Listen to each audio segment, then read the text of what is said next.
Ok,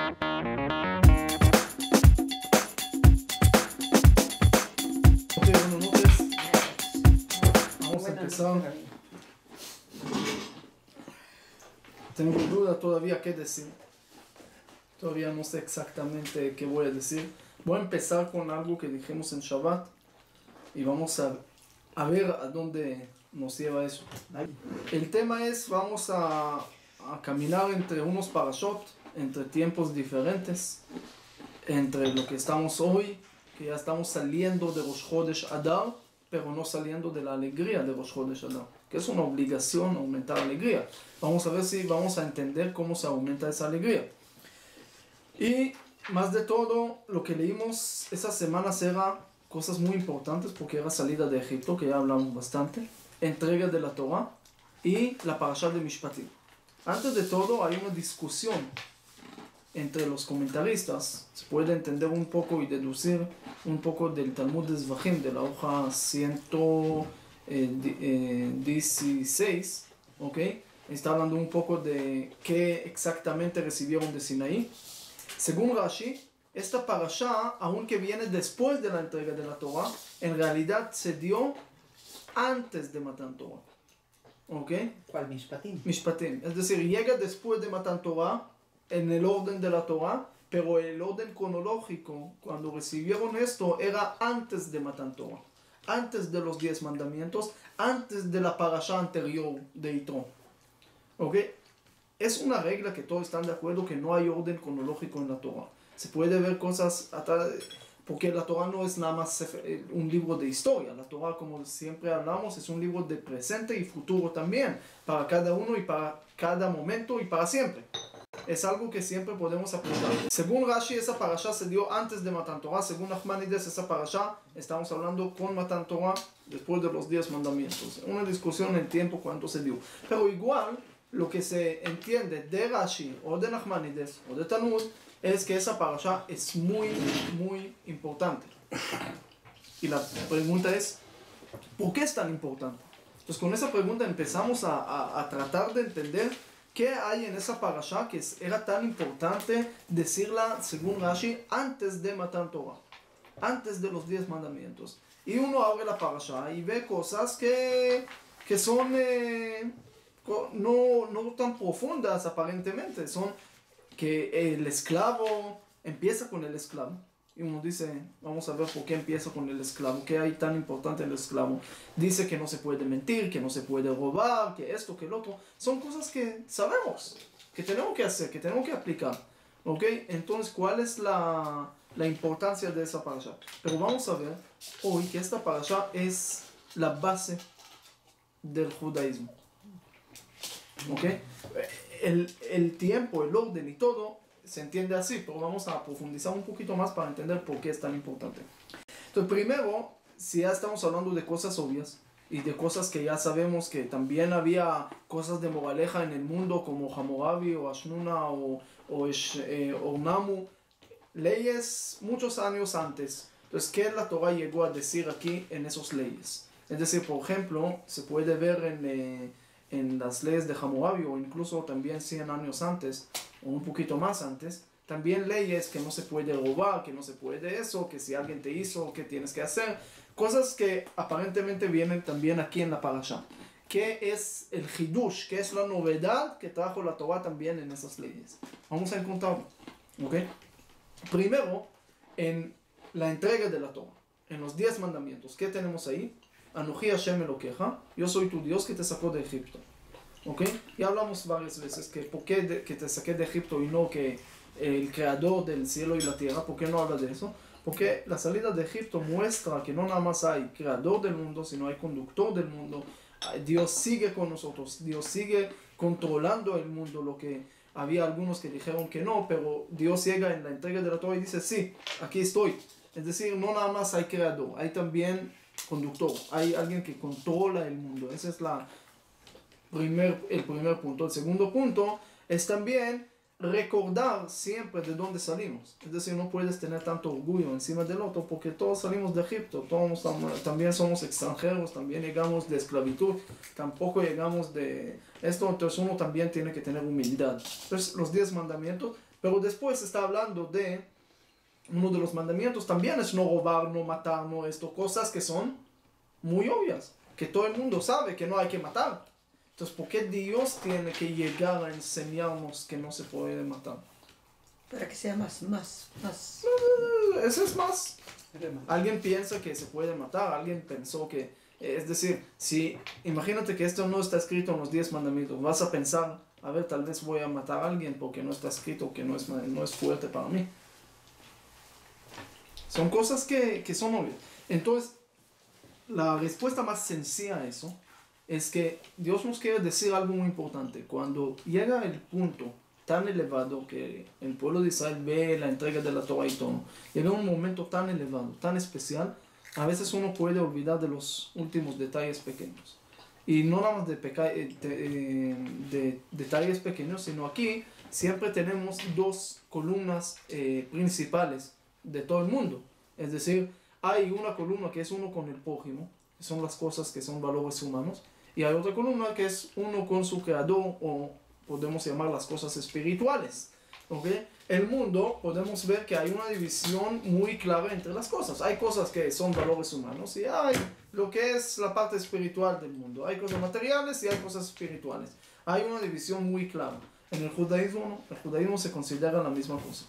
Y es parte de la novedad de Matan Torah, de la entrega de la Torah. Es decir, mira, Señor, si tú atacas a tu amigo, si tú matas a tu amigo, ofendes a tu amigo, robas de tu amigo, como tu amigo tiene alma, que es parte de Dios, se considera que estás robando también de Dios. Se considera que estás ofendiendo a Dios también.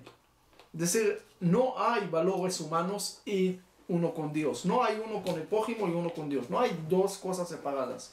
Las dos cosas, ambas son parte de la misma cosa, que es uno con Dios.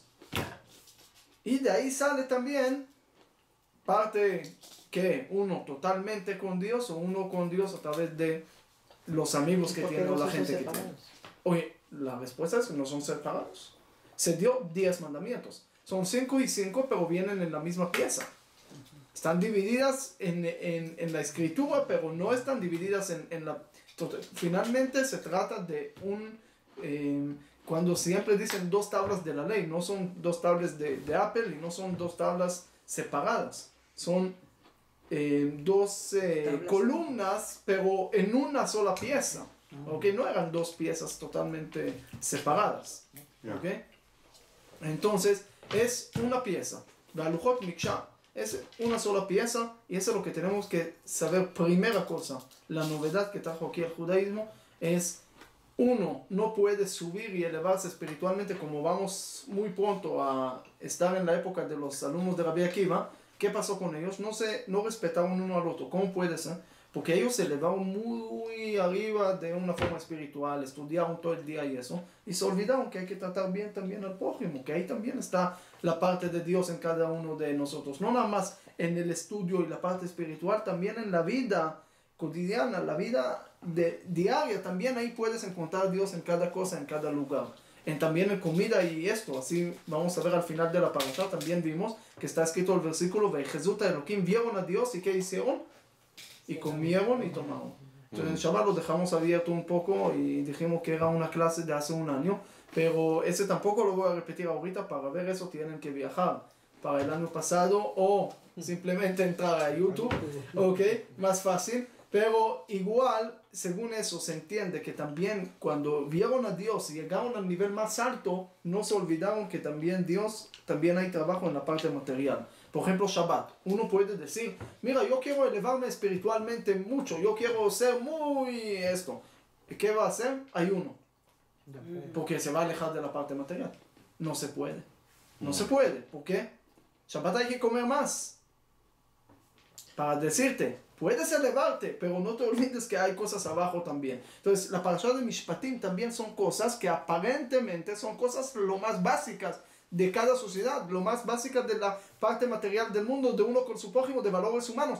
Pero sin embargo, dice la Torah, sí, pero yo, dice la Torah, te voy a conectar esta parte con la parte espiritual, para que sepas que incluso las cosas más materiales, que menos piensas que son tan obvias, también hacen parte de uno con Dios. Por eso se está conectado esa parasha uno con Dios, esas cosas materiales con las cosas espirituales. Vamos al tema, lo voy a decir rápido porque son cosas que todos sabemos, como Mishpatim y esto, pero son cosas que lo vamos a conectar con otra cosa y esa es la importancia. Ok, entonces nosotros sabemos que la entrega de la Torah. ¿De dónde sabemos que existió, que pasó? Está escrito en la Torah, por supuesto, nosotros creemos. Pero si alguien llega de afuera y te dice, ¿y tú qué sabes? ¿Qué? ¿Tú estuviste ahí? Entonces, Porque ¿tienes muchos alguna prueba? ¿Tienes algún video? ¿Algún Muchos YouTube? estuvieron ¿Algún ahí. Facebook? ¿Ah? Muchos estuvieron ahí. ¿Tú conoces a alguien que estaba ahí? Tengo esperanza de que alguno de mis ancestros haya estado ahí. Esperanza. Pero tú sabes, tú tienes alguna prueba, algo. ¿De dónde? De lo que está escrito. Exacto. No, Está eso está escrito, es para nosotros, pero llega alguien que no cree en lo que está escrito. Entonces tú le dices porque está escrito. Mira, yo escribo aquí que tú me debes $100. Me debes $100. ¿De dónde sabes? Está escrito aquí. No, ese no es prueba. Tienen que haber testigos. Oh, No, porque La tradición oral que viene en el tiempo. tradición también, tú sabes que todas las religiones tienen tradiciones. Entonces, si tú la tradición, si tú te basas en una tradición, entonces tu tradición es nada más de unos millones, pero la tradición de otras religiones tal vez es billones. Entonces ahí vas a ser quien pesa más y te vas con ellos. pero testigos, ¿cómo vamos a ver quién era testigo ahí? Ah, entonces si no sabemos, tenemos que Por saber. la fe, Rabino. ¿Ah? Por la fe. Entonces, vamos a ver, hay dos caminos, ¿ok? Hay un camino, lo que dice aquí, fe. ¿Qué es fe? Fe no está basada en hechos o en pruebas. Por ejemplo, le voy a decir un ejemplo. Yo siento, ¿ok?, que mañana va a llover. O yo siento que esta persona no es una persona tan buena. O yo siento que esa persona es muy buena. Siento, no tengo ninguna prueba, no lo conozco, no hablé con nadie, Eso no es pero nada. su cara parece una persona buena. ¿Qué digo? Creo que es una persona buena. ¿Tienes pruebas? ¿Tienes testigos? No, no tengo nada. ¿Pero qué tengo? Intuición. Sentimientos, intuición. Todo estamos hablando de la parte del corazón. Pero eso no es ¿ok? suficiente. A veces sí, Para a veces sí, algunos, para algunos sí, claro. Yo creo, yo siento a Dios una conmigo, persona que es yo privada. siento que Dios está, y yo siento que la Torah fue entregada, y tú no me vas a discutir lo que yo siento. No. Yo siento que me gusta comer carne, o que me gusta comer berenjenas, lo que no es, pero siento esto. Tú no me puedes decir no te gusta. Sí me gusta, Señor. Yo no te puedo decir a ti, pero no es suficiente. No es suficiente para convencer a los demás tal Así vez, es. pero es suficiente para uno para vivir su Eso vida. sí, Ok, bueno, perfecto. pero Entonces, no se primero trata hay de- un camino para uno, si existe algún camino de corazón, que uno siente las cosas y nadie puede discutir, y nadie puede decir, y nadie lo puede refutar. Pero ese camino es complicado de conseguirlo, ¿ok? El camino de corazón, porque es complicado causar que vas a sentir. Vamos a ver cómo se hace. Entonces hay otro camino que se llama mente. ¿Cuál es el camino de la mente? Vamos a pensar, vamos a investigar, vamos a entender de qué se trata Matan Torah. Vamos a ver que hay muchas lógicas, probabilidades, que al final de juntar todas esas probabilidades, ¿qué sale? ¿La verdad? ¿Qué más vale creer que sí existió Matan Torah de creer que no existió? Hay mucho más lógica que sí existió, que no existió, y por eso si vas por porcentaje y por lógica y por probabilidades, te va a salir que, claro que sí, que Matan Torah fue. Entonces eso no es 100% mente, pero te ayuda a tener parte en mente, ¿ok? Junto con parte del corazón, vas a tener algo completo. Mitad, mitad, o 40-60, no importa, o 60-40, pero al final vas a tener 100% al aplicar y al hacer. Entonces vamos a ver algo de mente, después vamos a ver cómo se puede influir al corazón, juntar todo y qué tiene que ver con lo que estamos diciendo. ¿Ok? Primer asunto, la entrega de la Torah, según el judaísmo, no nada más el judaísmo, vamos a ver, está basada en cientos de miles de personas que vieron. Hechos. ¿Ok? Millones de personas que vieron Matan Torah, según lo que sabemos. ¿Ok? Ahora, es la única religión que dice que tiene tantos testigos. Si tú agarras el Islam, por ejemplo, ellos dicen también que Dios habló con Mahoma y le dio el libro y esto y el otro, pero con él, solo, con uno, no con más. Los católicos también están basados en una persona. todo está basado también en el budismo, aunque no es como una religión nueva, pero también está basado en una persona que vio, una persona que sintió algún camino de vida y lo transmite a los demás. Pero todo está basado en una sola persona. El judaísmo está basado en millones de personas. Ok, ahora, tú me dices, ¿y quién dice que es verdad? Que están basados en millones de personas. Entonces yo te pregunto, ¿por qué los judíos son los únicos que inventaron, si es invento, que está basado en millones de personas? Y no es que Dios solo le dio la Torah No, pero en la entrega de la Torah, el suceso de toda la entrega de la Torah, todo el pueblo lo está viendo y escuchando. Ahora, ¿por qué ninguna religión dijo eso? Porque no se puede meter a la historia una mentira de millones de personas que vieron cuando no existió, cuando no pasó. Ya estaba registrado. Es decir, no se puede meter a la historia algo así. Y por eso el judaísmo es la única religión que dice que millones de personas vieron. No hay otra religión que dice eso. Y lo más interesante es que en la misma Torah te dice que no va a haber ninguna religión que va a decir en la parashat en el último Jumash de la Torah, dice que no va a haber, y pregunta, y que nunca pasó una religión que recibió o que va a recibir un suceso de millones de personas como tú viste. ¿Cómo la Torah podía garantizar que nunca pasa y nunca va a pasar algo así? Esa es una primera lógica. ¿Cuánta gente salió de Egipto? Eso iba a decir. Sí, claro. ¿Cuántos? Sabemos que salieron 600,000 hombres, más mujeres, más niños. Entonces, por lo menos 3 millones, 2 millones, 3 millones. 3 millones salieron de Egipto. Si cada uno tenía 6 hijos promedio, ¿ok? Aunque hay cuentas que dicen mucho más, ¿ok?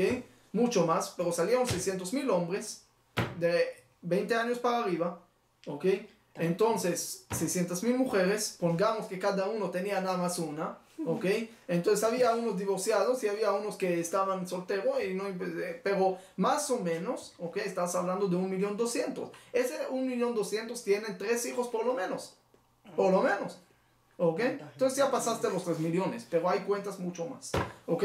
Entonces, ahora, los mexicanos o en Portugal o eso también dicen que vieron mucha gente cosas, pero no cosas que empezaron de ahí una religión. Para empezar una religión, todas las religiones, el punto de comienzo de ellos es una persona. El punto de comienzo judío es millones de personas. Hay una diferencia aquí entre la base de tu religión, ¿ok? Es la pirámide, cuando está basada en una base fuerte, llega hasta el punto, el pico, entonces es fuerte, es estable. Pero si el pirámide es al revés, empieza con el pico y así crece mucho, no es estable, se puede caer. Entonces, es una primera lógica, ¿ok? Que aquí estás hablando de algo diferente de lo que pasó en el mundo. Aquí hablas de un suceso histórico que está basado en millones de personas y que está metido en la historia de millones de personas. Y raro que ninguna religión hasta hoy trató de decir que también está basada en eso, porque tal vez no se puede mentir tanto. Se puede decir, yo puedo decirte que yo también hablé con Dios. Nadie me puede decir que no. Pero si digo que todos nosotros vimos o escuchamos ahorita algo, entonces, y mañana lo vamos a contar a la comunidad, que todo lo que estamos aquí en la clase, escuchamos de repente una voz muy especial del cielo que nos dijo que mañana vamos a llegar a recibir una inspiración divina, yo qué sé, entonces yo puedo decir lo que yo escuché, pero si digo que todos nosotros escuchamos, en un segundo se puede cubrir esta mentira. ¿Ok? Ahora, la segunda cosa, las otras religiones grandes, como los católicos y el Islam, también aceptan y están de acuerdo con ese suceso que pasó del pueblo judío. Es decir, los católicos dicen que lo que dice Jesús, que no llegó ni a cambiar, ni a quitar, ni a agregar ni una letra, ni un tag sobre la Torah nuestra. Quiere decir, está de acuerdo sobre la Torah y sobre lo que pasó en Monte Sinaí. Mahoma dice lo mismo, que él llegó nada más a explicar el libro que se dio antes al pueblo de Israel. Eso lo dice en el Corán. Entonces, hay dos religiones grandes, millones de personas que están de acuerdo también que ese suceso pasó Entonces, no nada más el pueblo judío, sino ya tenemos aquí una parte importante del mundo que están de acuerdo con esto. ¿Ok? Ahora. Solo una preguntita. Sí.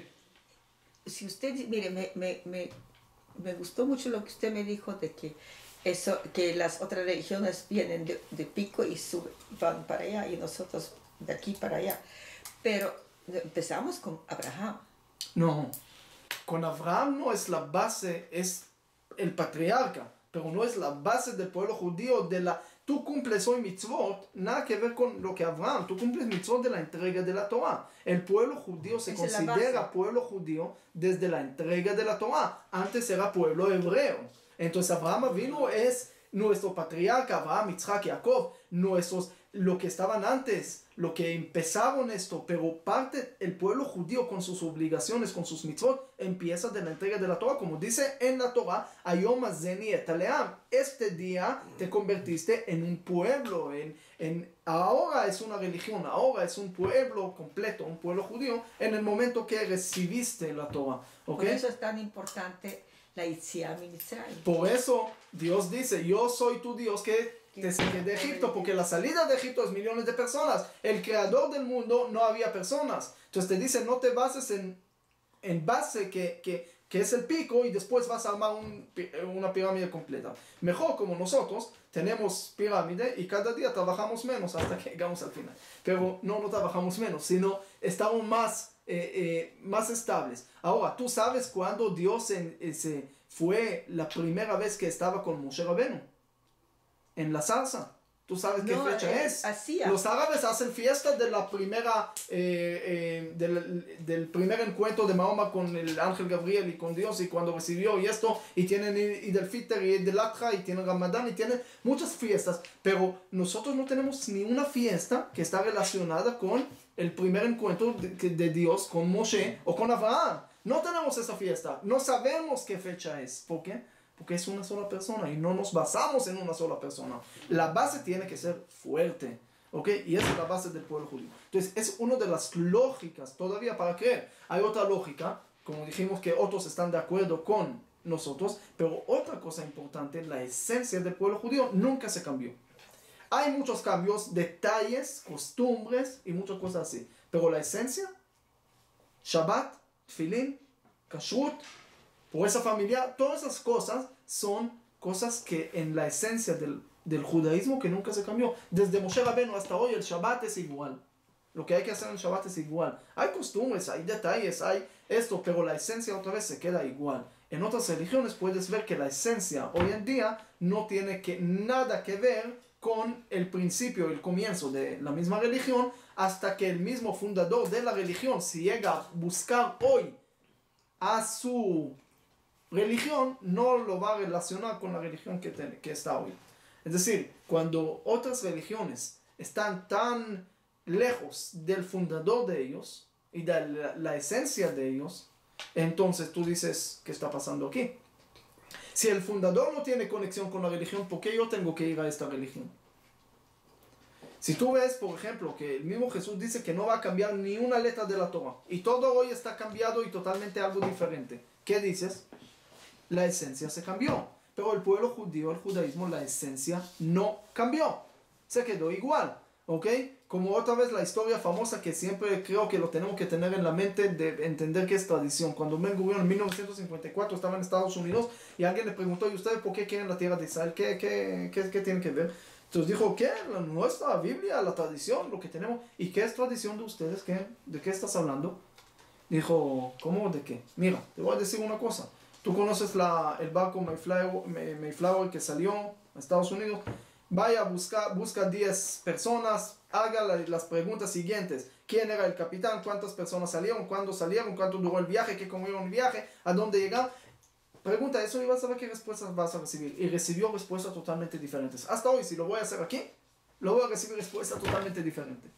En el pueblo de Israel, le dijo Ben Gurion, agárrate niños en un barrio religioso y le vas a hacer la pregunta. ¿Cuándo salieron de Egipto? ¿Quién salió de Egipto? ¿Cuántos salieron de Egipto? ¿Qué comieron? ¿Quién era el líder? Todo eso te van a decir lo mismo. Esa es la fuerza de la tradición que no cambia. La esencia y la verdad nunca cambian. es igual. Y ese otra parte que tenemos de la lógica, que lo que tenemos aquí, otra vez pensando con mente, es algo especial, es algo diferente, ¿ok? Otra cosa, por ejemplo, ¿Qué es lo que no cambia? ¿La esencia y qué? La esencia. la tradición, la esencia, Ok, otra cosa, por ejemplo, Shemitah. Si yo quiero inventar una religión, o una Torah, quiero escribir ahorita un libro de una religión y una religión nueva, ¿qué tengo que poner ahí? Cosas que la gente van a entender, cosas profundas, pero cosas que tienen alguna lógica, ¿ok? Pero si yo voy a poner ahorita en mi religión que no se puede usar nada de, ¿cómo se llama? De celulares o nada de... Las cosas más básicas de lo que uno tiene, ¿ok? Lo prohíbo en la religión. ¿Con quién me voy a quedar en mi religión? Solo. Y tampoco solo, porque yo también lo voy a usar. Entonces, pero en el judaísmo, puedes ver, la Torah está llena de cosas que cuando entramos no entendemos. Por ejemplo, Shemitah. ¿Qué es Shemitah? Un año completo, 7º año, no se puede trabajar la tierra. Hoy en día se escucha fácil. No trabaja la tierra. ¿Quién trabaja la tierra? Nosotros nunca trabajamos la tierra. Pero pensemos en el tiempo de la Torah. Cuando el único trabajo casi y todos los trabajos se enfocaron ¿dónde? En la tierra. Y tú le dices a las personas, no trabajes la tierra un año completo. ¿Quién te va a hacer caso? Pero la Torah no se queda ahí. Sino dice, ¿sabe qué? Tú no trabajas, pero yo te voy a garantizar una bendición. En el año vas a ver que vas a ganar el doble. Vas a ganar mucho más. Tú no vas a trabajar el 7º, el 6º año vas a tener más. Y el 8º año vas a tener más. Es decir, vas a tener mucho más bendición cuando no vas a trabajar. Ahora, eso es totalmente desconectado de la realidad. Si no trabajas la tierra un año, ¿qué pasa con la tierra? La tierra se purga y vas a tener que trabajar mucho más duro para después sembrar y todo esto. ¿Ok? Entonces, uno dice, ¿por qué la Torah mete eso? ¿Cuál es la intención de la Torah meter eso? Si es un invento, no metas esas cosas que te complican agarrar a la gente. Pero para otras cosas. Ahora, esto cosas, lo pueden leer historias verídicas de Moshav Komimiut, por ejemplo, que era el único Moshav en esa época que cuidó en el Estado de Israel Shemitah, ¿ok? Y todos rieron y burlaron de ellos que van a perder, y al final cada vez ellos fueron los que más ganaron. Es decir, una bendición que se vio en la realidad. Entonces, otra lógica, que aquí las garantías, las cosas que están escritas, no es un origen humano. Estamos hablando aquí de algo de Dios, algo más allá, ¿ok? Ahora, aparte de todo esto, vamos a poner esas lógicas en un lado y después vamos a hacer la cuenta que hicimos en Shabbat, muy rápido, para entender cómo lo podemos conectar. Vamos a decir que si llega un ateo, que ya dije que no es ateo, si es agnóstico, porque siempre hay una posibilidad que existe Dios y él no sabe, como no sabe si hay otra vida en otro universo, entonces ¿cómo va a saber si existe Dios o no existe? Entonces alguien puede decir que no tiene suficientes pruebas o que no cree, porque su mente no entra que hay Dios para él. Entonces, ¿qué le dices? Entonces hay una cuenta muy sencilla. Si tú le dices así, si tú cumples los mitzvot, ¿ok? Y existe Dios, ¿qué pasa? Ganas, recompensa. Y si no existe, ¿qué pasa? No ganas y no pierdes. Ahora, si no cumples y existe, ¿qué pasa? Si no cumples y sí existe, ¿qué pasa? Perdiste, porque él dice que sí hay que cumplir. Ahora, si no cumples y no existe, no ganas y no pierdes. ¿Qué hay aquí? Si no cumples, ¿ok? Está mal. Siempre tienes una posibilidad de alguna vez perder, ¿ok? Y nunca ganar. Pero si cumples, existe Dios o no existe Dios, no importa, hablo según él, siempre tiene posibilidad de ganar y nunca posibilidad de perder. Entonces, ¿qué es mejor? Cumplir. Aunque no tienes 100% de que existe Dios, pero matemáticamente te queda mejor cumplir para entrar en una posibilidad de ganar y nunca de perder como uno que no cumple. Aparte de eso, dijimos, uno tiene que encontrar ahora, es la parte donde uno puede influir. Todo eso lo que tiene en mente, cuentas, lógicas, pruebas, científicas, lo que sea que existe Dios, y hay también pruebas porque los científicos siempre llegan a un punto donde tienen que parar y decir, ahí ya no entendemos, y existe Dios. Entonces dejamos todo eso en un lado, ahora vamos con el corazón. ¿Cómo puedo influir que mi corazón va a sentir lo que yo hago? Entonces, estudiar, pero es para mente. Creo mejor. Ahora, la respuesta es en lo que el pueblo de Israel dijo al final de la parasha. ¿Qué dijo el pueblo de Israel? Naase venishma, haremos y escucharemos. No es haremos lo que queremos y después escucharemos, sino haremos lo que Dios dice y después escucharemos. ¿Qué es escucharemos en hebreo? No es nada más escuchar. Escuchar en hebreo es también entender. Shema Israel, Hashem Elokeinu, Hashem Echad. ¿Qué es? Entiende Israel también. Shema, kabel ve'aven. Recíbelo, entiéndelo, siéntelo. Ahora, haremos y escucharemos. Primero tienes que hacer para generar esos sentimientos. Si nunca vas a hacer, no te vas a conectar con eso. Tengo una medicina. ¿Cómo puedo hacer que esa medicina me influye, que me cure? Tiene que tomarla. Entonces también la toma. ¿Cómo vas a hacer que vas a sentir? Tienes que cumplir los mitzvot. Si no vas a cumplir, nunca vas a empezar a generar amor a los mitzvot, sentimientos. Si no vas a invertir, si no vas a tener, también en la vida, si no vas a invertir en tus hijos, tampoco vas a generar tanto amor. Si no vas a invertir en tu esposa, tampoco vas a generar tanto amor. La inversión, es decir, al dar y al dar y al dar, vas a poder generar amor. Entonces, primero tienes que hacer, es la parte más importante, empezar a actuar. No entiendes, si entiendes, empieza a actuar. Ya empezaste a actuar, aquí hay dos caminos. Dos partes del mismo camino. Primero es investigar, tener pruebas, tener lógicas, lo que hablamos. Y después empezar también a encontrar sentido de lo que estás haciendo. No hacer las cosas nada más porque está escrito, sino más allá. Por ejemplo, uno reza en la mañana. ¿Por qué rezamos? Porque está escrito que hay que rezar. Es una cosa, una forma. Hay otra forma. Encontrar también sentido en lo que estás haciendo. ¿Por qué estoy rezando? Mira, primero despierto temprano en la mañana. Empiezo mi día temprano.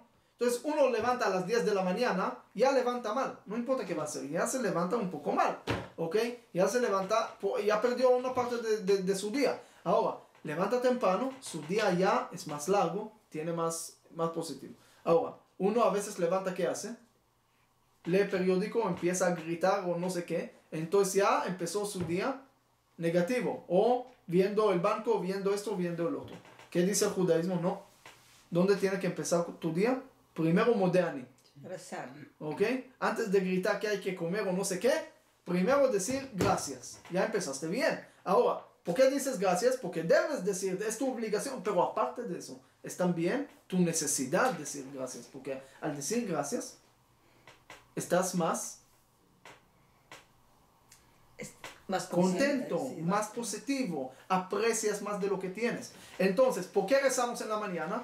Porque el rezo funciona en diferentes cosas que nosotros tenemos. Por ejemplo, primera cosa es agradecer. No nada más al despertar, sino agradecer que tengo ojos, agradecer que puedo caminar, agradecer que puedo respirar. Todo esto, ¿qué hago con eso? Aprecio lo que tengo. Entonces, finalmente termino mi vida más positiva. Segundo, pido cosas. Al pedir, fortalezco mi fe, porque yo no voy a pedir de alguien que no me puede dar. Entonces, si pido de Dios, poco a poco, si quiero o no quiero, al decirlo todo el tiempo, esas mántaras, si lo podemos llamar así, entonces entra en la cabeza. Empiezas a creer en eso, empiezas a fortalecer tu fe en Dios. ¿Ok? Tú dices, por ejemplo, al momento que ya tienes fe en Dios y ya pediste, ¿qué pasa? Empiezas a creer que te va a mejorar. Porque cuando uno reza con fe, termina su rezo, ¿qué piensa? Tiene un sentimiento, ahora me va a ir mejor, porque ya recé. Tienes fe. Por tener fe. Entonces, en este momento, ¿qué hice con el rezo? Mejoré mi vida. Entonces, a veces hay tanta discusión alrededor del tema, que ¿qué hace? Que pierdes el tema. En hebreo dice, de tantos árboles ya no se ve el bosque. a veces hay tanta discusión, uno discute y discute y discute, pero se olvide de la esencia, Sí. se olvide de la cosa más importante que hay aquí. Entonces uno puede discutir el Shabbat es correcto o no correcto, el judaísmo es correcto o no correcto, Dios existe o no existe, y muchas pruebas para acá en mente y en corazón, pero finalmente pierde todas esas cosas tan importantes para su vida. La esencia, uno a veces se olvida de esto, se olvida de la cosa más importante que hay, la cosa más básica o la cosa más sencilla, Eso es muy que también es muy importante. Yo le voy a contar una historia, o no historia, pero no Eso importa es muy qué. cierto lo Pero que usted dice. sí, yo trato de decir cosas ciertas. Le voy a contar una cosa que no sé si pasó o no pasó, pero podía pasar. Un señor, ¿ok? Se le dañó su timbre de la casa. Entonces busca ahí en el periódico a ver quién arregla esas cosas y encuentra a uno que arregla esas cosas. Esta persona era de Purim, era gallego, huiteco, fastuoso, como llaman, ¿ok? Era muy sabio. Este señor que iba a arreglar el asunto. Ok, nuestro señor, llamémoslo Reuben, llama a este señor y le dice, mira, mi timbre de la casa no funciona, ¿puedes venir a arreglarlo? Dijo, con mucho gusto, ¿cómo no? Pero yo quiero recibir el dinero antes. En eso no era fastuoso, el dinero lo quería antes. Era práctico. Ok, pues, dame el dinero antes y yo te lo voy a arreglar mañana. Deposítamelo ahí. Ok, el otro en eso sí era fastuoso, lo depositó el dinero antes y dijeron, ok, mañana va a arreglar. Llegó el día de mañana y este tipo fastuoso no llegó. Músico pagado. Otro y no llegó otro día hasta que el señor que pagó lo llama y le dice, señor, yo te pagué para que vengas a arreglar el timbre y nunca llegaste. ¿Qué está pasando? Ladrón, le empezó a gritar y no sé qué. Y el pastuso le contesta, ¿cómo no? Yo llegué varias veces, te toqué el timbre y no contestaste. Entonces, ahora Ni modo, no, se olvida de tanta cosa, ok, se olvida, oye, te olvidaste esto. Entonces, a veces uno, tantas cosas se puede pensar y calcular y sabiduría y lo que sea, pero a veces se olvida de la cosa más sencilla que hay que hacer, ok. Uno puede comprar el mejor carro posible y esto y el otro y lo que sea, ok, y no le funciona. No le funciona y empieza a gritar y empieza a enojar. Señor, ¿por qué no metiste gasolina? ¿Pero qué es gasolina? Yo invertí $200,000 en el carro y gasolina vale $10 y tú te quejas de eso. Yo no me quejo, el carro se queja porque si no metes ese detalle que se llama gasolina, no va a funcionar. Yo hoy estuve en México, agarré un carro de alguien y de repente veo que casi el motor se va a quemar y vi que no había agua. Entonces dije al señor, ¿cuándo era la última vez que pusiste agua? Ah, como algo nuevo llegó aquí, hay que poner también agua. Entonces hay detalles, si no vas a encargarte de detalle, puedes tener un carro de $1,000,000. Pero si no encargaste de agua que vale menos de $1 o gratis, todo se va a quemar. Ese es el judaísmo que te dice. Matan Torah es la entrega, es el suceso más importante, es la cosa más interesante, lo que quieras y pruebas y lógicas y lo que hay. Pero si no te bajas a la parashá de Mishpatim y a las cosas y a los detalles más pequeños de la sociedad, vas a perder al final todo. Entonces por eso es tan importante la parte de conectar esos detalles a través de mente, de pensar, de corazón, pero todo eso viene después de actuar. Porque si no actúas, si no haces, no vas a poder generar esta mente y corazón. Esas las dos partes que van a dar función a todo lo que vas y vas a entenderlo mejor y te vas a conectar con eso mejor y te vas a sentir mejor y ahí vas a sentir lo que conté, que uno llega y dice que encontró el mapa que llega a un tesoro de un rey que se llama Mitas, ¿ok? Y todo el mundo llega y le mete preguntas y le dice, no, este rey no existe, ese mapa no es falsa, hay muchos mapas parecidos, ya hay gente que encontraron, ese inventaron para molestar a la gente, eso no es correcto, no hay tesoro, no hay oro, no hay nada. Y el Señor contesta, a ustedes sus preguntas son buenísimas, pero mi mapa es lo más correcto que hay. ¿Y cómo sabes?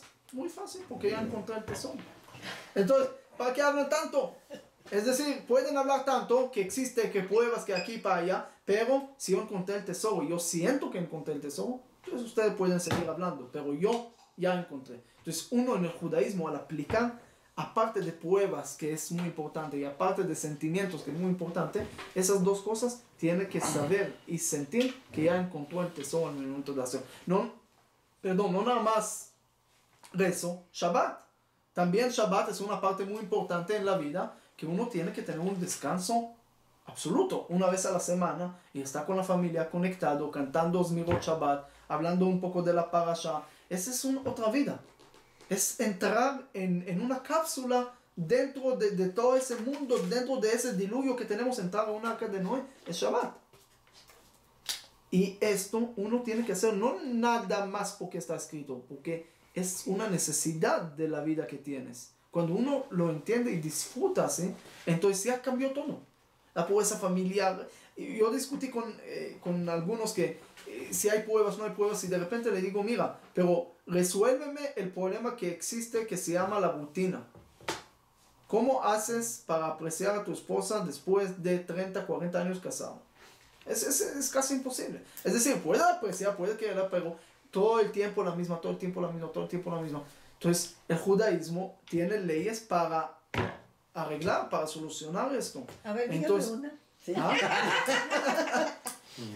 Entonces, no, pero en cada cosa que estás haciendo, las fiestas rompen la rutina también. No nada más la vida del matrimonio, en la vida de uno. La vida de uno vive y vive y vive y todo igual, un círculo, día y noche, trabajo, todo igual. Hay que cambiar la mujer. ¿Cómo puedes romper esa rutina? Te digo, cambié la mujer.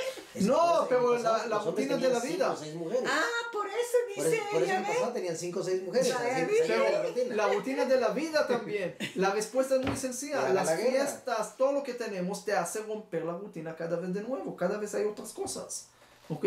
Cada vez hay otras cosas, hay muchas cosas. Ahora, si uno agarra nada más Shabbat porque está escrito y por la ley y por esto, a veces pierde esta esencia que se llama sentir y conectarte a través de esos sentimientos.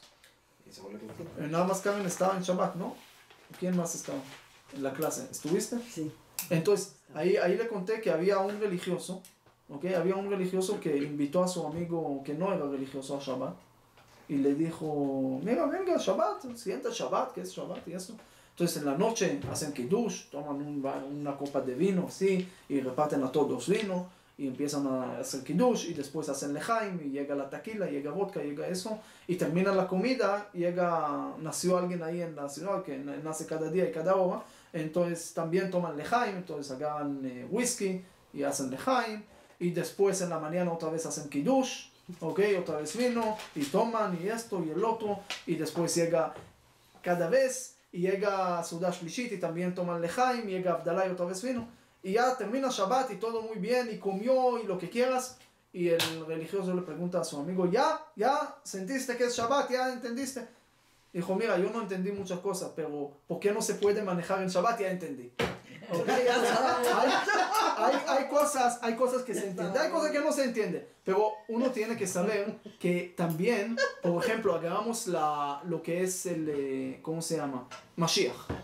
Uno cree que va a venir Mashiach. ¿Por qué hay que creer que va a venir Mashiach? Es uno de los principios de la fe. Esperanza. Sí, pero también da esperanza. También da esperanza. ¿Okay? Uno también tiene que sentir lo que está esperando. ¿Qué estás esperando? ¿A qué estás esperando? No. Encontrar mi punto de esperanza que quiero mejorar mi vida a través de esto. Resurrección de los muertos. ¿Ok? Hay cosas que son no nada más para creerlo, sino meter alma en lo que crees. No hacer las cosas de una forma seca. Después del Mashiach, ¿qué va a pasar? Eso hay que preguntarle al Mashiach primero. Segundo, cuando va a pasar vamos a saber mejor. Y tercero, hay tantas opiniones que hay que hacer otras clases para esto. Cuando venir. Y hay otra clase que está en YouTube que se llama el Mashiach que está en Guatemala. Entonces búscalo y vas a ver algunas opiniones ahí cuando va a llegar el Mashiach. Pero también había uno que estaba llorando. Su suegra falleció. Y estaba llorando. Y él era religioso. Entonces el amigo le llega y dice, ¿por qué estás llorando tanto? Entendí, pero estás llorando tanto, hay resurrección de los muertos, ¿qué? ¿No crees en eso? Dijo, yo creo, por eso estoy aquí. Entonces, cada uno tiene esperanza para acá o esperanza para allá. Ok, pero esto es importante, eso es importante, ok, porque también tefilín, dijimos que vienen la misma cosa. Tefilín viene uno en la mano, que es frente del corazón, que es la mano, acción que hay que hacer frente de la mano para despertar los sentimientos, y después ponemos la cabeza, que es pensar. Entonces el orden viene igual. También dijimos que la salida de Egipto es Moshe y Aarón, mente y corazón. Moshe es información, da la Torah y eso, y Aarón conecta los corazones. También en Purim, que ya casi estamos, había Mordejai y Esther. También en la Tilabó había Mashiach y Eliyahu, la misma función de mente y corazón. En la casa judía hay hombre, mujer, en la casa cualquiera, y es mente y corazón que están juntando para educar al hijo. Porque el hijo también tiene que, tener información, tener mente, entender las cosas, pero también sentirlo. Ok, tú no puedes decirle a tu hijo todo el tiempo, no la hagas porque es peligroso, no la hagas, eso es obligación.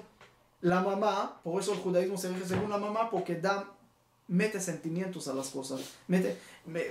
Y yo eso lo veo mucho, porque yo vi una persona que era totalmente ashkenazí y reza en una sinagoga sefaradí. Entonces, una vez como le pregunté, ¿cómo es que es tan ashkenazí? Y recién, que es muy bueno, ¿no? Que no hay problema. Como dijo, mira, la educación y todo el judaísmo me lo dio mi mamá. Entonces, y ella era sefaradí. Mi papá era ashkenazí, pero lo que yo recibí era de mi mamá. Entonces me quedé con eso, porque por eso dice, en el versículo dice, Ve'al titosh Torah timeja, no puedes olvidar de la Torah de tu mamá. ¿Qué quiere decir la Torah de tu mamá? Porque la enseñanza de la mamá viene con el corazón, con los sentimientos, y eso no se puede borrar. Los sentimientos son muy fuertes, pero para llegar a eso hay que usar los dos. Y para llegar a los dos hay que actuar. Por eso es tan importante también meter a la acción. ¿Ok? Ahora, en toda la Torah también hay leyes que no entendemos. Hay cosas que son profundas, que cada vez puedes entender más y más. Nunca hay fin. Pero hay cosas que también hay gente que para atacar pueden agarrar, por ejemplo, el asunto del esclavo y dicen, ¿cómo la Torah permite esclavitud? ¿Cómo puede ser? ¿Y cuál es la respuesta? Hasta para él el descanso. La esclavitud que habla la Torah no era castigo. Hoy, si alguien roba y lo metes a la cárcel, es castigo. Lo estás castigando. ¿Por qué?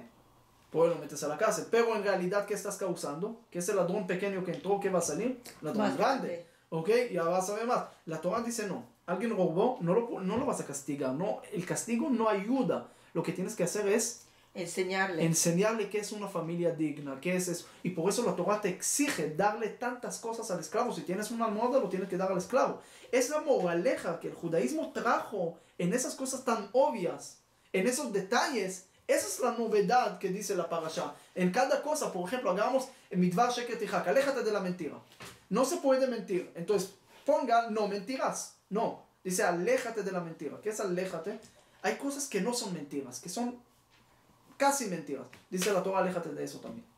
Aléjate de cualquier cosa que parece como meter en el último detalle, en la cosa más sencilla, también detalles muy pequeños que hacen a cambiar todo lo que es, lo que ves. Entonces, si tú ves esas leyes de la Torah, entonces entiendes de repente que aquí hay otra cosa. No es una esclavitud lo que nosotros pensamos. Es una educación a un ladrón. Es un cambio para toda la sociedad que está alrededor. Porque cuando va a salir de la casa, que le trataron tan bien, que le dieron todo, y después le tienen que dar dinero, y hace que dicen que si alguien compra esclavo es como comprar un dueño. Entonces, lograste a cambiar una persona. Esa es una... Ustedes saben que hay una diferencia del pago de lo que tiene que pagar un ladrón que cargó algo grande o algo pequeño, si tenía vergüenza al robar o no tenía vergüenza al robar. En cada cosa hay detalle. En cada cosa la Torah te mete hasta el último detalle que te dice qué tienes que hacer. Pero ahora para también tener eso, uno tiene que tener otro punto. Otro punto que no es menos importante de lo que estamos hablando. Un punto más, y hoy lo leímos en la Torah, porque hoy era los jueves. Dice, había una discusión en Talmud cuál era el versículo más importante de la Torah. Entonces un rabino dijo, Shema Israel, Hashem Elokeinu Hashem Echad. Esa es la base del judaísmo. El otro, ¿qué dijo? Ve'ahavta lireacha kamoja. Ama a tu prójimo como a ti mismo. Es la base del judaísmo. Cada uno dice, llega uno y dice, no, señores. El versículo más importante es Shema. את הכבש אחד תעשה בבוקר y את הכבש השני תעשה בין 40. El primer cordero lo tienes que hacer en la mañana y el segundo cordero en la tarde. Llega otro rabino y dice, ese es lo correcto, ese es el versículo más importante de la Torah. ¿Qué es ese versículo? ¿Qué tiene ese versículo? Constancia. Todo el tiempo. Hacer algo, pero constante. No, tú puedes tener muchas cosas buenas, muchas cosas bonitas. Puedes tener influencias y ver la entrega de la Torah y como miles de cosas. Pero si no lo haces de una forma constante, si no sos... Recto. No nada más recto. Constante. Metódico. Lo que sea, ¿ok? Si no sos metódico en algo, ¿ok? Lo vas a perder también. Por eso viene la parashá que vamos a leer después de esto. ¿Cómo se llama la parashá que vamos a leer después? Truma. ¿Qué es Truma? Dar. Dar es una cosa. También para generar amor, para generar eso tienes que dar. Para generar... Ahora, cuando uno tiene todo eso que tiene, está más tranquilo lo que está haciendo. Está más contento porque entiende lo que está haciendo. Entonces, aumenta alegría. Por eso dice Mishenichnas Adar, cuando empieza uno a dar y el mes de Adar, aumenta alegría. No, esa es una explicación española. ¿Ok? Es una explicación española. Pero es una forma de aumentar alegría. ¿Ok? A través que uno da, que uno hace, empieza a dar. Por eso empieza la parashá Veikhu li Truma. ¿Qué es Veikhu li Truma? Agarren y... No es agarren, no. Veikhu. Agarren para mí Truma. ¿Qué es agarren? Tiene que decir que tiene que dar para mí. No agarrar para mí Truma. ¿Qué es agarrar para mí? Dice todos, es muy sencillo. Al momento de dar, te conviertes en alguien que recibe también. Entonces estás dando donación, pero estás también agarrando para ti esta alegría que estás generando, ese sentimiento. Por eso es tan importante. Pero ¿para qué era esa donación? Para el tabernáculo. ¿Para qué era el tabernáculo? ¿Cuál es la enseñanza del tabernáculo hoy en día? Ya tienes Parashat Yitro, ya tienes Parashat Mishpatim, ya tienes la parte espiritual, la parte material, ya juntaste los dos, ya tienes tantas influencias, ya tienes tantas cosas que tienes que hacer ahorita. Construir una casa para esto, construir algo que sea constante, saber cómo lo puedes seguir haciendo y no dejarlo de nada más. Dice que había en la entrega de la Torah, una vez habla que había relámpagos, habla de relámpagos, pero después dice talapidim, las antorchas. ¿Cuál es la diferencia? Dice, el relámpago es muy fuerte, da mucha luz, pero unos segundos. Sí. Ese es Matan Torah al principio. Mucha luz, pero muy poco tiempo. ¿Qué dice después? Antorchas. ¿Qué es antorcha? Poco menos luz, pero lo puede caminar con eso. Es más tiempo. Es decir, puedes ir a unos lugares oscuros y usar esta antorcha que tienes e iluminar a todos. Es decir, lo quedas con eso. No tienes eso y te olvidaste de eso. En este momento que todo el tiempo haces, es tabernáculo porque Dios está contigo. ¿Y qué ganas si Dios está contigo? Entonces primero te va a ir mucho mejor y todo lo que estamos hablando y vas a sentir, vas a tener mente y corazón. Pero aparte de eso hay algo también importante aquí. Dice en la parasha que si yo le doy algo para guardar, le doy a Shaul algo, guárdame esto. Llega el día de mañana y me dice, mira, se perdió, no sé dónde está.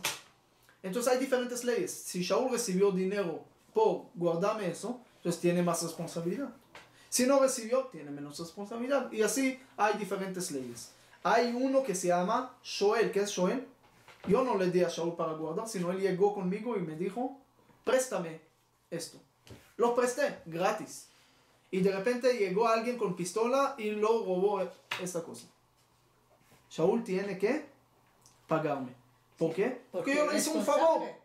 Yo le hice un favor, yo no lo cobré por eso y él es responsable total en cualquier cosa que le va a pasar a esta cosa, él me lo tiene que pagar. A menos, hay una excepción. Hay otra excepción, si era vaca, por ejemplo, y murió porque ya era vieja, Entonces ya no es culpa de Saúl, porque igual tenía que morir. Pero hay una excepción que dice la Torah. Si yo, el dueño, estuve con él en el momento que pasó lo que pasó, en este momento, él es exento, no tiene que pagar. ¿Ok? Ahora, Si te asaltan junto con él, entonces... sí, si yo estoy y el dueño está con él, no paga. Ahora, nosotros prestamos nuestra alma, nuestro cuerpo, nuestra vida de Dios. Entonces, somos responsables, tenemos que pagar sobre todo. Pero si Dios, el dueño, está con nosotros, si sentimos en realidad que está con nosotros, ahí somos exentos. Es decir, de alguna manera nos perdona. Por eso en Yom Kippur uno dice, hicimos este pecado, pero al final, ¿qué dice? Perdónanos, Dios, porque Hashem Elokav Imo, Tuat Melech Bo, Dios está con nosotros. Pero para eso tienes que sentir que Dios está contigo. Tienes que sentirlo y pensarlo. Es decir, combinar mente y corazón. Y eso siempre, al entender también bien de lo que lees. Lees la parashá de la semana, también tienes que entender lo que estás leyendo. No dejarlo en la parte literal. Por ejemplo, en la misma parashá, habla que si alguien te quitó el ojo, ¿qué tienes que hacer? Quítale la otra. Aparentemente, hay tajatay, Ain, ojo por ojo. Ojo por ojo. Pero el Talmud llega y dice, no se habla aquí de ojo físico, sino habla aquí de pago, de dinero. Ahora, ¿cuál? Eso no sabía Sí, yo. claro. ¿Qué pensaste de quitar el ojo? No, venganza, no, si alguien te hace mal, entonces deberías pagarlo, pero tampoco eso es correcto. Es compensa. Yo pensé, es peligroso meter. Mira, la respuesta es, ¿y el Talmud cómo sabe deducir eso? Dice ojo por ojo. ¿Cómo el Talmud dice que otra cosa? Muy fácil. Primero la lógica. Da que si alguien hizo un daño sin intención y alguien hizo algo con intención, ¿quién es más grave? El que hizo con Con intención. por supuesto. Si alguien hizo un daño con intención, ¿qué dice la Torah que tiene que hacer? Pagar 5 cosas. ¿Ok? El daño, el tzar, el sufrimiento, ripuy, shevet, boshet, que son 5 cosas que uno tiene que pagar cuando hace daño con intención. Ahí dice la Torah muy claro que tiene que pagar. Ahora, en el cuento que habla de ojo por ojo, en el momento que habla de ojo por ojo, habla de un daño sin querer. Ahí dice que no era con intención. Y ahí, ¿cómo puede ser que le va a quitar el ojo? ¿Cómo va a ser que este va a ser más grave del otro que hizo con intención? No. Entonces, por supuesto que aquí habla de nada más de un pago de nada más del ojo sin esas 5 cosas. Ahora, también bajo de las letras Ain, después de Ain viene la letra Pei, después de la letra Yud viene la letra Kaf, después de la letra Nun viene la letra Samech, que es la palabra Kesef, dinero. Pero, ok, está bien. ¿Por qué la Torah entonces no dijo dinero? ¿Por qué la Torah dijo ojo por ojo? ¿Por qué la Torah tiene que hablar de ese lenguaje? Diga claro que es dinero. Depende de la época. Pero si estás hablando que siempre era un pago de dinero y no una venganza física, entonces dígalo. Por eso, en el pasado no puede ser dinero. Aquí te doy 4 vacas y 2 conejos. Entonces diga que tiene que pagar. Pues la Torah sabe hablar y decir cuando hay que pagar, dice que tiene que pagar. El valor, esto, pero no tiene que decir dinero, puedes decir pagar. Y cada generación lo va a explicar según el pago. ¿Por qué la Torah te dice un lenguaje que te puede causar un error que le vas a poder quitar ojo a... Es relativo y a la apreciación de cada persona. O sea, ¿qué precio le pongo yo en algún momento? Me corté un dedo. Verá que estén seguros, el dedo vale 5,000 pesos, el ojo vale 20,000 pesos y un brazo vale 50,000 pesos. Por No, está bien, claro. O sea, hoy por hoy, esa parte está en los seguros. Sí. No, está bien, pero otra vez usas lenguaje De pagar. de pagar, pero aquí usa lenguaje de venganza. De venganza. ¿Ok? La Torah te dice muy claro, como siempre digo, y es algo que Le seguimos quitas diciendo lo que en le toda la duele. semana. Le vas a quitar lo que le duele, no venganza. Pero ese no, No, dice, otra vez, es que no. tú dices una teoría que es aceptada, pero no está metida en el versículo. Entonces la Torah usa lenguaje diferente de lo que puedes pensar. Y la respuesta es siempre lo que dije en Bereshit, en las contradicciones que encontramos, en Noé, en todo eso. La Torah te metió eso a propósito. Ese versículo a propósito. ¿Por qué? Para decirte que si tú te vas a quedar en la parte literal de la Torah nada más, al final te van a quitar el ojo. Vas a perder el ojo, vas a perder todo. Es decir, uno no puede quedar con la parte literal de la... Uno tiene que saber que hay Talmud, que hay la Torah oral, que hay explicaciones, que hay más allá y nunca puede estar nada más con lo que está escrito. Bueno, ¿qué pasa? Descubre que aquí hay algo mucho más importante para tu vida. Ahora, un ejemplo más para esto. dice que cada uno dio donación. Hay donación de kesef, que es plata, hay donación de oro y hay donación de también nehoshet, ¿okay? Que es cobre. Hay diferentes tipos de donaciones. Hay algo interesante en eso, que si agarramos las palabras de kesef, zahab, nehoshet, las tres tipos de donaciones, vamos a encontrar ahí todos los días que se lee Torah en el calendario hebreo en el año. Empezamos. Kesef viene de Kaf, que es Yom Kippur. Samech, que es Sukkot. Y Pei, que es Pesach, Purim, ¿ok? Ya tienes Kesef. Zahav es, Zain es 7, es Shabbat. Ei es 5, día jueves. Bet es 2, día lunes. 3 días que se lee la Torah. ¿Okay? Nehoshet, Nun es Nerot, es Hanukkah. ¿Okay? Het es Chodesh. ¿Okay? El Rosh Chodesh también se lee Torah. Shin es Shavuot. Y Taf es Ta'aniot, ayunos. Ese todos los días que se lee Torah en el año. ¿Okay? Parte de tu donación es la participación. Y lo que escuchas y lo que haces también es parte de la donación. No nada más una donación física, sino también una donación a través de otras cosas que puedes aportar y puedes dar. Todo lo que estamos leyendo también tiene mensajes, no nada más para el tabernáculo, por ejemplo, cuando lo construyeron, sino también para la vida personal. Y hay muchas cosas, para eso pueden ver otra clase en YouTube del año pasado que se llama el tabernáculo de hoy. Pero otra cosa, por ejemplo, una de las cosas que están es que el arca, ¿okay? Era de oro y madera. ¿Por qué meter madera? Si tienes mucho dinero, haga todo de oro. ¿Por qué meter madera? Dice porque hay aquí dos cosas importantes. El oro, ¿qué hace? Tiene valor. Tiene valor. Pero no crece. No puede, ahorita tienes 1 kilo de oro y va a ser ahorita mañana 3 kilos porque va a engordar. Se queda igual. Tiene mucho valor, pero se queda igual. El árbol, la madera, no tiene mucho valor, pero se crece. Uno tiene en su vida siempre guardar el valor, la tradición, lo que tiene, todo lo que aprendió, todo lo que tiene, todo el judaísmo, pero de otro lado también crecer. Ir creciendo en cosas pequeñas, no en oro, en madera, pero crecer, no quedar en lo mismo. Tienes valor, para no perder este valor, tienes todo el tiempo que hacer. Porque si no vas a hacer, entonces vas a perder también eso. Es parte de la importancia también, todo el arca, todas las medidas eran a Matayim Vachetzi, a Mar Vachetzi. 1,5, 2,5. ¿Por qué y medio? Ese también lo que leímos esta semana de Machatzita Shekel. Dar medio shekel, media moneda. El rico no puede dar más. ¿Por qué? La media moneda también simboliza a la persona. Sientes siempre que todavía te falta, que todavía no sos completo. Si uno siente que es completo, entonces ya no va a avanzar, ya no va a querer crecer. Pero si uno siente mitad, todavía siempre va a buscar a dónde crecer. Entonces, en resumen, lo que tenemos todo el tiempo que hacer es primero actuar, nace, después empezar con esos dos caminos, empezar a investigar, empezar a sentir y encontrar sentido en lo que estás haciendo, y esas dos mitades que es mente y corazón se van a juntar y vas a sentir mucho mejor con lo que estás haciendo, vas a fortalecer tu fe y vas a entender mucho mejor de lo que estás haciendo, y así vas a poder influir a ti, a tu vida y también a los demás. Cuando uno tiene claridad en lo que está haciendo, puede influir, puede explicar, pero si no tiene claridad, no puede ni influir, ni explicar, ni entender, ni sentir, nada.